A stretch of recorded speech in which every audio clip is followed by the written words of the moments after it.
Hello' everyone. এতিয়া ৰাসৰ বতৰ নহয়নে?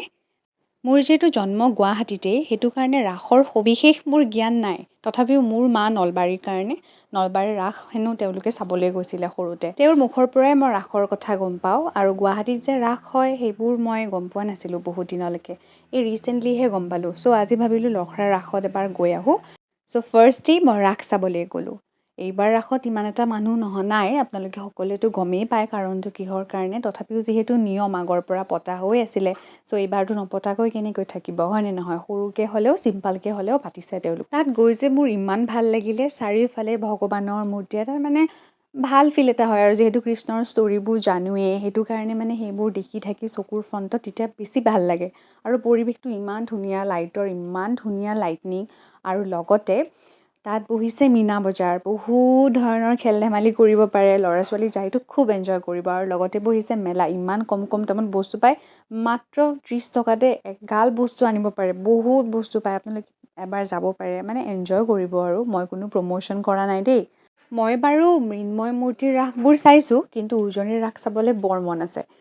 এইবোৰো ভাল লাগে, এইবোৰতো চোৱাটো বহুত বেছি ইম্পৰ্টেণ্ট, কাৰণ কি হয় তেওঁলোকে এই মূৰ্তিৰ দ্বাৰা কৃষ্ণৰ বহুতখিনি কথাই কৈ যায়। আৰু এনেকুৱা নহয় যে এইবোৰ কেৱল আধ্যাত্মিকতা, এইবিলাক আমাৰ ডেইলি লাইফৰ কাৰণে এটা লেচন দি যায়, যিটো মাক দেউতাকে প্ৰত্যেকটো ল'ৰা ছোৱালীকে এইবোৰ দেখুৱাব লাগে, ইয়াৰ বিৱৰণসমূহ দিব লাগে, ইয়াৰ আঁৰত লুকাই থকা যিখিনি কাহিনী, নৈতিক শিক্ষা, সেইবোৰো দিয়াটো উচিত বুলি মই ভাবোঁ। মই যিহেতু শিক্ষা ক্ষেত্ৰৰ লগত জড়িত, আজিকালি প্ৰায়েই মই ল'ৰা ছোৱালীৰ ক্ষেত্ৰত এইটো দেখা পাওঁ যে তেওঁলোকৰ নৈতিকতাৰ অভাৱ। একো বস্তুলৈ যেন ভয় নকৰে, যে তেওঁলোকৰ যেন যি মন যায় তাকেই কৰিব।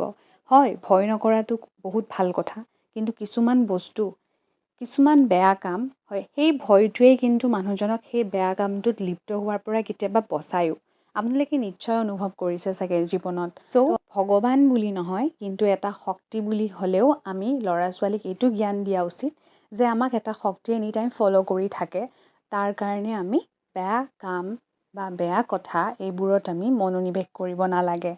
সেই নৈতিক শিক্ষাটো থাকিলেই আজিকালি ফিউচাৰ জেনেৰেশ্যনটো ভাল হ'ব বুলি মই ভাবোঁ। যিহেতু মই শিক্ষা ক্ষেত্ৰৰ লগত জড়িত, বহুত ল'ৰা ছোৱালী লগ পাওঁ, বহুত ল'ৰা ছোৱালীৰ লগত মই ইণ্টাৰেক্ট কৰোঁ, সেইটো কাৰণেহে কথাটো এতিয়া আহোঁ উজনিৰ ৰাসলৈ। উজনিৰ ৰাস চাব মন আছে, মন নোহোৱা নহয়, কাৰণ মোৰ ফ্ৰেণ্ডছবোৰৰ পৰা যিসকল উজনিৰ পৰা বিলং কৰে, তেওঁলোকৰ পৰা মই শুনি থাকোঁ যে উজনিৰ ৰাসটো বোলে বহুত ধুনীয়া হয়, তাত মানুহে ভাওনা কৰি দেখুৱায়, পূৰা ভিডিঅ' টাইপ। আৰু লগতে তেওঁলোকে ধুনীয়া নৃত্য প্ৰদৰ্শন কৰে, গোপীৰ নিচিনা, একেবাৰে যেন বৃন্দাবন। আৰু লগতে মোৰ বিশেষকৈ মন আছে কওকচোন ৰাস চাবলৈ, বহুত যে ফেমাছ হয়। আপোনালোকে কমেণ্ট কৰিবচোন মই ৰাসৰ কথা কৈছোঁ। ৰাস বাৰু কেইবাদিনো হয়, কৃষ্ণই গোপীসকলৰ লগত নাচে, ধুনীয়াকৈ ৰাসলীলা কৰে পূৰ্ণিমাৰ ৰাতি, একদম জোনৰ পোহৰত।